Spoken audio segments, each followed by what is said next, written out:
Story 13, Tyson the Tormenting Terrier. Tyson the Terrier was running around in the garden one evening, chasing all of the birds, as he did every day.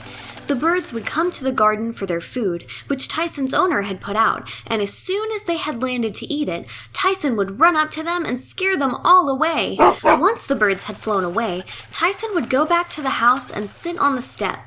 The birds would then fly back to eat the food, and Tyson would run after them once again to scare them away after they had landed. Tyson did this all evening long, and the birds would go for hours without getting to eat very much of the seeds at all. When Tyson went for a walk to the shops, he would see cats sitting in people's windows. When his owner wasn't watching, he would sneak up on the cats and bark at the window while they were looking the opposite direction. The cats would fall off the window and onto their feet when they were startled by the noise. Tyson enjoyed being a tormenting terrier, as it made him feel very brave, and loved how the cats always landed on their feet. One day, when Tyson was chasing the birds in the garden, a large Doberman walked past his garden. Tyson ran back to the house and sat on the step as he was scared of other dogs, especially larger ones.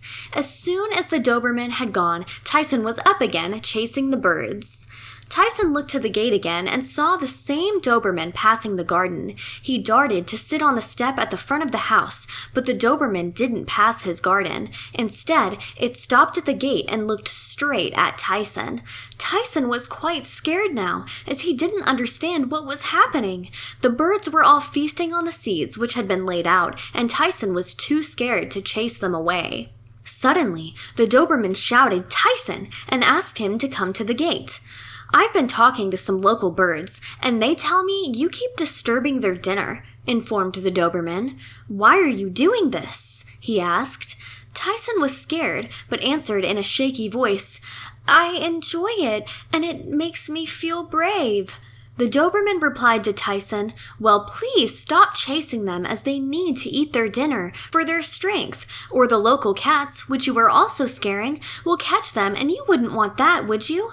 "Definitely not," snapped Tyson. "I won't chase them any longer." The next day, when the birds returned to the garden to eat the seeds, Tyson was waiting on his step. They landed and started eating the seeds, but Tyson didn't move. He just looked towards the gate.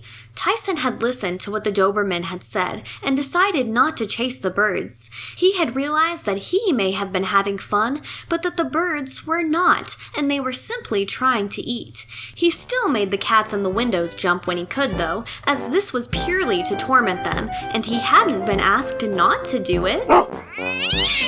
The end.